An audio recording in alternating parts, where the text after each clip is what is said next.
बस दुख इस बात का है कि जिस प्रकार से विपक्ष के नेता को जिम्मेदारी के साथ में महाराष्ट्र और मुंबई में बर्ताव करना चाहिए, उस प्रकार का बर्ताव उनका दिख रहा है। आज पूरी बीजेपी सचिन वजे और परमवीर सिंह के पीछे ऐसे पड़ गई है कि जैसे मानो सुपारी ले रखी है कि महाराष्ट्र सरकार की बदनामी किस प्रकार से हो।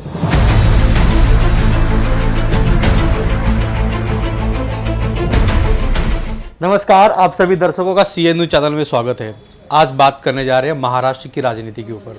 जिस तरह महाराष्ट्र में खलबली मचा हुआ है, हालांकि सत्ता में इस वक्त महाआघाड़ी की सरकार है और दूसरी तरफ बीजेपी सरकार के नेता हैं। लेकिन जब बीजेपी की सत्ता थी तब राष्ट्रवादी कांग्रेस पार्टी भी अपोजिट में थी। लेकिन जिस तरह बीजेपी इस वक्त शिकंजा कस रही है, इसी मसले पर बात करेंगे नीलेश भोसले जी से। राष्ट्रवादी कांग्रेस पार्टी के मुंबई अध्यक्ष हैं यूथ कांग्रेस के। मैं जानना चाहूँगा, राष्ट्रवादी कांग्रेस पार्टी से आप यूथ के अध्यक्ष हैं, एक बड़ी जवाबदारी आपके पास है। लेकिन जिस तरह मुंबई की राजनीति में इस वक्त हलचल मचा हुआ है, इस पे आप क्या चाहते हैं या क्या सोच रखते हैं? निश्चित रूप से बड़ी राजनीतिक घटनाएं घट रही है। बस दुख इस बात का है कि जिस प्रकार से विपक्ष के नेता को जिम्मेदारी के साथ में महाराष्ट्र और मुंबई में बर्ताव करना चाहिए, उस प्रकार का बर्ताव उनका दिख रहा नहीं है। आज पूरी बीजेपी सचिन वजे और परमवीर सिंह के पीछे ऐसे पड़ गई है कि जैसे मानो सुपारी ले रखी है कि महाराष्ट्र सरकार की बदनामी किस प्रकार से हो, गृह मंत्री का इस्तीफा और महाराष्ट्र की सरकार कहीं ना कहीं पे बर्खास्त हो जाए, गिर जाए। लेकिन आप लोगों को बताना चाहूँगा, 2004-2005 का साल था। उस समय पे घाटकोपर में एक बॉम्ब ब्लास्ट हुआ था और बॉम्ब ब्लास्ट जब हुआ था वो समय की बात है। सचिन वजे नाम का यही अधिकारी था और इसी सचिन वजे अधिकारी को सचिन वजे अधिकारी के लॉकअप में ख्वाजा यूनुस नाम का एक बंदा कस्टडियल डेथ हो गया था। मतलब इनके लॉकअप में एक आदमी मारा गया था और उसी समय पे बीजेपी, विश्व हिंदू परिषद और RSS, ये तीनों संगठनाएं मिल के बड़े ताकत से कह रही थी कि सचिन वजे को माफ़ कर दिया जाए, सचिन वजे को फिर से काम पे लिया जाए, और सचिन वजे के पीछे ताकत से खड़ी हो गई थी। आज यही बीजेपी इतने ताकत से सचिन वजे का विरोध कर रही है, परमवीर सिंह का विरोध कर रही है। कहीं ना कहीं इस चीज़ से समझ में आता है कि इनको देश की कानून व्यवस्था कैसी चल रही है, राज्य की कानून व्यवस्था कैसी चल रही है, मुंबई की कैसी चल रही है, उसमें कोई इंटरेस्ट नहीं है। इनका इंटरेस्ट सिर्फ इतना है कि कहीं ना कहीं पे मुंबई और महाराष्ट्र की कानून व्यवस्था की परिस्थिति बिगड़ जाए और परिस्थिति बिगड़ के राष्ट्रपति राजावट लगा के कहीं ना कहीं पूरा कंट्रोल दिल्ली की सरकार ले लें। मैं जानना चाहूँगा, आपने कहा कि जब घाटकोपर में बम ब्लास्ट हुआ था उस वक्त वाजे को लेने की जो सिफारिश थी वो बीजेपी की तरफ से था। लेकिन अब आप लोगों ने वाजे को ड्यूटी पर लिया कोरोना को दिखाकर कि तभी पुलिस के अधिकारी कम है, पुलिस के जवान कम पड़ रहे हैं। लेकिन अब वाजे ने जो करतूत किया है, ये कितना जायज़ था? देखिए, वाजे को राष्ट्रवादी कांग्रेस पार्टी ने, शिवसेना ने या कांग्रेस पार्टी ने नहीं लिया है। वाजे को परमवीर सिंह जी जब कमिश्नर थे, उनकी कमिश्नर के अध्यक्षता में एक कमेटी बनती है जिसमें सारे के सारे अधिकारी IPS दर्जे के होते और सारे अधिकारियों ने मिलकर वाजे को रीइंस्टेट किया, माने फिर से नौकरी पे रखा है। इसलिए इसमें कांग्रेस, राष्ट्रवादी या शिवसेना का कोई भी निजी रूप से या सीधे रूप से कोई भी संबंध नहीं है। इसकी पूरी जिम्मेदारी परमवीर जी के ऊपर है। इसमें अगर और हम लोग डिटेल में जाएंगे तो एक चीज़ समझ में आती है कि ये 3 स्टार लेवल का एक अधिकारी था जिसको API पोस्ट कहते, असिस्टेंट पुलिस इंस्पेक्टर। इसके बाद में PI आता है, सीनियर PI आता है, ACP आता है, DCP आता है। लेकिन परमवीर सिंह जी ये सारे प्रोटोकॉल्स तोड़ के सीधे तरह से एक 3 स्टार अधिकारी के साथ में बातचीत करते थे। 2-2, 3-3 घंटा कमिश्नरेट में क्या क्या बातचीत होती है ये हम लोग को अभी तक मालूम नहीं अंदर की। ये सबसे बड़ा सवाल है कि जिस प्रकार से परमवीर सिंह जी जब हमारे मुंबई के पुलिस कमिश्नर थे, उस समय पे DCP का रैंकिंग तोड़ के, जॉइंट CP का रैंकिंग तोड़ के, एडिशनल CP का रैंकिंग तोड़ के, जब सचिन वजे जैसे एक अधिकारी जो 3 स्टार है उनको इतना महत्व दे रहे, तो सीधे तरीके से समझ में आता है कि सचिन वजे और परमवीर सिंह जी हाथों में हाथ मिला के कहीं ना कहीं मुंबई के कई सारे व्यवसायियों को, जैसे कि बिल्डर्स रह गए, बार वाले रह गए, हुक्का पार्लर्स वाले रह गए, इनसे सीधा तरीके से एक्सटॉर्शन करते थे और एक्सटॉर्शन के 2 पैसे के लिए दोनों एक टीम बना के चलते थे और उसी का कहीं ना कहीं पोल खोल हुआ है। और जब अपने ऊपर आया तो सारा कहीं ना कहीं पे गृह मंत्री और महाराष्ट्र के बाकी मंत्रियों पे ढकेल के अपनी कॉलर बचाने का काम परमबीर जी और वजह साहब कर रहे हैं। मैं जानना चाहूँगा कि परमबीर और वजह जी ने जिस तरह महाराष्ट्र सरकार की आग में धूल झोंकर के काम किया है, लेकिन उन्होंने जिस तरह पत्र लिखा है, देशमुख जी का नाम उसमें आया है, इस पर क्या कहेंगे? देखिए 16 तारीख के दिन का कुछ मुझे 16 तारीख का 16 मार्च की बात है कि सभी लोगों को मालूम पड़ गया था जब किसी अधिकारी की ट्रांसफ़र होने वाली रहती है और वो भी सीपी लेवल के, तो इंटरनली पुलिस डिपार्टमेंट में खलबली मच जाती है। आपस में चर्चाएं होने लगी कि गृह मंत्री शायद कुछ कड़े चीज़ें या कड़े डिसीजंस लेने वाले हैं। और उस पर 17 तारीख को 17 मार्च के दिन एक लेटर इशू करते हैं परमवीर सिंह जी, ये कह के कि ये गृह मंत्री ने हमारे साथ में कुछ अन्याय किया है या गृह मंत्री हमसे कुछ पैसे का लेवान देवान करते थे, और उन पे आरोप लगाने की कोशिश की। और ये सारे आरोप कब के हैं? तो ये सारे आरोप कहते हैं कि फरवरी में ये सब चीज़ें हो रही थी। तो सीधा हमारा प्रश्न यही है, जब फरवरी में चीज़ें हो रही थी, आप मुंबई पुलिस कमिश्नर थे, इतने बड़े पद पे थे, ओहदे पे थे, और आप आईपीएस जैसे इतने बड़े जिम्मेदारी पे थे, तो आपको 1.5 महीने आपकी अकल कहाँ घास खाने गई थी? आपने क्यों अब एक आध चिट्ठी नहीं लिखी सीएम को, या क्यों अपने डीजी को बताना उचित नहीं समझा, क्यों होम सेक्रेटरी को बताना उचित नहीं समझा, या जो सेंट्रल गवर्नमेंट से आपकी अपॉइंटमेंट होती है उस अथॉरिटी को आपने बताना क्यों उचित नहीं समझा? इसका मतलब साफ है, आपको जब मालूम पड़ा अपनी कुर्सी जाने वाली है, आपने आरोप करना चालू किए। इसके पहले अगर आपको मुंबई की या महाराष्ट्र की कुछ भी जिम्मेदारी होती तो निश्चित रूप से आप पहले करते। इसलिए इसको हम लोग सेकेंड थॉट या आफ्टर थॉट कह सकते हैं, जो बाद में आया हुआ विचार है किसी को बदनाम करने का, उसके अलावा इसको कुछ नहीं कह सकते। अच्छा, मैं जानना चाहूँगा आपसे कि विपक्ष में बीजेपी है आज के डेट में और महाविकास आघाड़ी की सरकार है, लेकिन जब आप लोग विपक्ष में थे तभी भी भारतीय जनता पार्टी की तरफ से कई घोटाले हुए। विनोद तावड़े जी शिक्षा मंत्री थे, पंकजा मुंडे ने चिक्की घोटाला किया, प्रकाश मेहता जी ने किया, ऐसे बहुत सारे घोटाले। तो लोग, आपकी जब सरकार है तो आप लोग इस फाइल को क्यों नहीं रीओपन कर रहे हैं? देखिए, महाराष्ट्र की आज तक का इतिहास है महाराष्ट्र में कि महाराष्ट्र की सरकार या महाराष्ट्र के जो भी ये डेमोक्रेसी के माध्यम से चुन के आए हुए प्रतिनिधि रहते, वो महाराष्ट्र को विजन देने का काम करते, आपसे दुश्मनी निकालने का काम नहीं करते। ये बीच में 5 साल से बीजेपी की गंदी सरकार रही जो आपसी दुश्मनी निकालने के चक्कर में ज़्यादा पड़ी रही। ये कांग्रेस राष्ट्रवादी की नीति नहीं है, सोच नहीं है, विचार नहीं है, और शिवसेना की भी नहीं है।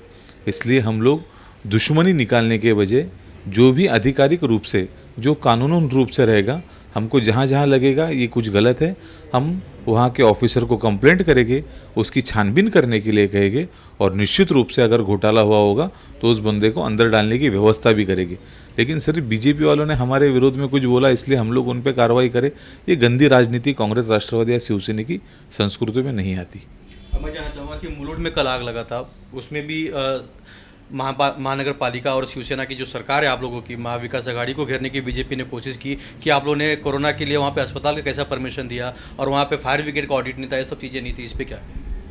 बीएमसी का विषय है। बीएमसी में बहुत सारे डिपार्टमेंट्स होते हैं, हेल्थ डिपार्टमेंट और फायर डिपार्टमेंट अभी उसकी फ़िलहाल ऑडिट कर रहा है, जांच कर रहा है, इसलिए फ़िलहाल उसके बारे में कुछ बोलना ये बहुत जल्दबाजी हो जाएगी। इसलिए उस विषय पे न बात करें तो, या थोड़ा रुक के बात करें तो उचित रहेगा। लेकिन अगर जिस तरह महाराष्ट्र की राजनीति का देखा जाए तो बीजेपी का नेताओं का कहना है कि देशमुख साहब को इस्तीफा देना चाहिए, ये कितना जायज़ है इस पर? देखो, पुलवामा में एक अटैक हुआ था, उस अटैक में अपने कई सारे सैनिक मर गए थे, शहादत उनको प्राप्त हुई। इतने सारे सैनिक जाने के बाद में राजनाथ सिंह जी ने तो इस्तीफ़ा नहीं दिया, अमित शाह जी ने तो इस्तीफ़ा नहीं दिया, ना ही फडणवीस साहब ने उनकी इस्तीफ़ा की मांग की। तो भाई वहाँ पे जो कानून लागू करते हो वही कानून यहाँ पे लागू करो, बाकी जांच तो हो रही है। मैं जानना चाहूँगा कि महाराष्ट्र में, मुंबई में जल्द महानगर पालिका के चुनाव आने वाला है, तो क्या महाविकास आघाड़ी जिस तरह भी सत्ता में महाराष्ट्र में है, क्या मुंबई में भी चुनाव में महाविकास आघाड़ी का युति देखा जाएगा या इस तरह के? कोशिश तो पूरी तरीके से यही चल रही है कि महाविकास आघाड़ी के जो तीनों पार्टी है, कांग्रेस, राष्ट्रवादी और शिवसेना, तीनों मिलके एक साथ चुनाव लड़े।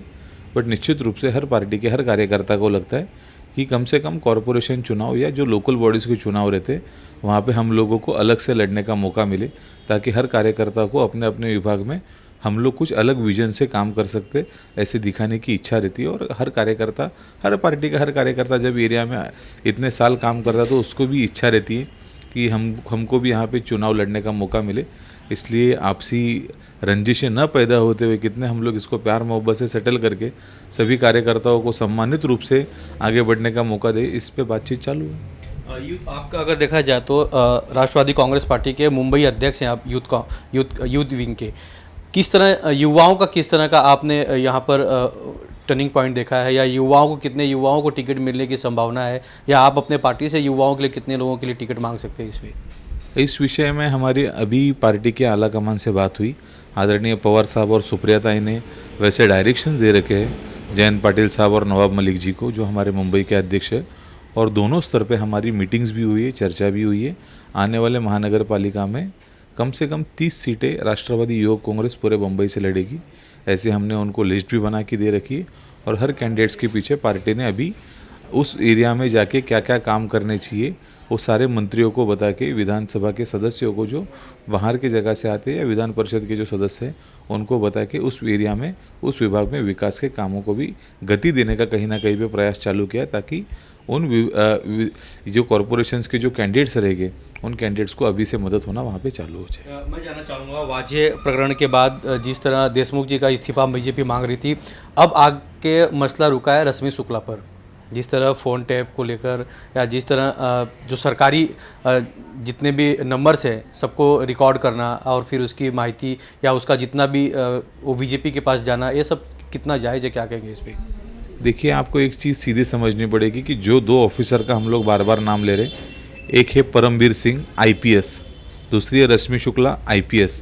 IPS दर्जे के अधिकारियों को बहुत संभल के काम करना पड़ता है, लेकिन वजह के केस में या परमबीर सिंह जी केस में ये समझ में आ रहा है कि बीजेपी के हाथों में कठपुतली बन के ये दोनों अधिकारी खेल रहे हैं। रश्मि शुक्ला जी एक लेटर लिखती है और वही लेटर प्रेस मीडिया में कहीं ना कहीं बाहर चला जाता है। IPS का लेटर बाहर जाना ये बहुत दुख की बात है और बहुत गंभीरता की बात है। इससे एक चीज़ समझ में आती है कि बीजेपी के हाथ की कठपुतली बन गई है कुछ ऑफिसर्स लोग, और उसके कारण कहीं ना कहीं स्टेट में डिफरेंसेस या स्टेट में अराजकता निर्माण हो रही है। अगर आप लोग इस चीज़ को ध्यान से देखेंगे तो जब रश्मि शुक्ला जी नागपुर का डिवीज़न संभालते थी IPS एक अधिकारी के तौर पे, तब फडणवीस जी हर साल जाके उनके घर में राखी बंधाने का काम करते थे। ये उनकी राखी बहन है। परमबीर सिंह जी और एक बीजेपी के बड़े नेता की रोटी बेटी का व्यवहार हो चुका है। मतलब परमबीर सिंह जी के बेटे को एक बीजेपी के बड़े नेता की बेटी दुल्हन है या बहू है। अगर बीजेपी के सारे नेता लोग ऐसा कंट्रोल करके महाराष्ट्र में कहीं ना कहीं कुछ ये आर्थिक और सामाजिक परिस्थिति या लॉ एंड ऑर्डर सिचुएशन खराब करने का काम करे, तो निश्चित रूप से ये गंभीरता से लेने वाली बात है।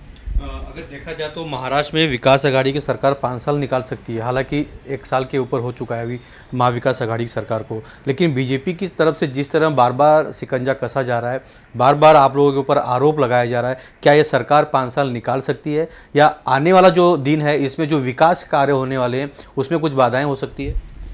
कोई बाधा होगी ऐसा मुझे तो फिलहाल लगता नहीं। और अगर कुछ दिनों पहले की बात बताया जाए तो अंदाजन 40 विधायकों ने राष्ट्रवादी कांग्रेस पार्टी के आला कमान से मिलके राष्ट्रवादी में शामिल होने की बात कही थी। निश्चित रूप से फडणवीस जी को इस बात का कहीं ना कहीं डर लग रहा है कि 40 विधायक एक साथ अगर चले जाएंगे तो इंटर पार्टी जो कानून लागू होता है वो उनको लागू नहीं होगा, और 40 से संख्या बीजेपी की घट जाएगी। अगर ये संख्या घट जाती है तो फडणवीस जी को भी बीजेपी की आला कमान जो है दिल्ली वाली, वो इज्जत देना बंद करेगी और विरोधी पक्ष नेता से भगा देगी। इस डर के कारण कहीं ना कहीं झूठे मामले बाहर ला के IPS ऑफिसर्स के मदद से या कुछ अधिकारियों के मदद से पार्टी को या ये महाविकास आघाड़ी को, गृह मंत्रालय को बदनाम करने का काम चालू है। इसलिए कोई हमको इसमें इम्पोर्टेंस देने जैसा चीज़ लगता नहीं। जी हाँ, मुंबई में जिस तरह महाराष्ट्र में आप देख रहे हैं कि जिस तरह राजनीति जो खलबली मची हुई है, या यहाँ के जो देशमुख जी हैं जो गृह मंत्री थे उनका इस्तीफा मांगा जा रहा था, एक सचिन वाजे के अधिकारी का जो NIA इंक्वायरी कर रही है उस पर जो पूछताछ चल रहा है उसमें कई सारे खुलासे हुए हैं, लेकिन महाराष्ट्र में बीजेपी की तरफ से जिस तरह दबाव दिया जा रहा था कि देशमुख जी का इस्तीफा मांगा जाए, महाविकास आघाड़ी का जो है वो सरकार गिराया जा सके, या राष्ट्रपति शासन लागू हो महाराष्ट्र में, लेकिन ये सब चीज़ें सरकार ने माना नहीं, और विकास आघाड़ी जो सरकार है महाराष्ट्र में खड़ी है और जनता के लिए जो काम करना है उस पर काम कर रहे हैं। हमारे साथ नीलेश भोसले जी थे, राष्ट्रवादी कांग्रेस पार्टी के युवक के अध्यक्ष हैं मुंबई के, और उनके साथ हमने ये सब बातचीत किया है। कैमरामैन प्रवीण के साथ राज पांडे, CN न्यूज़, मुंबई।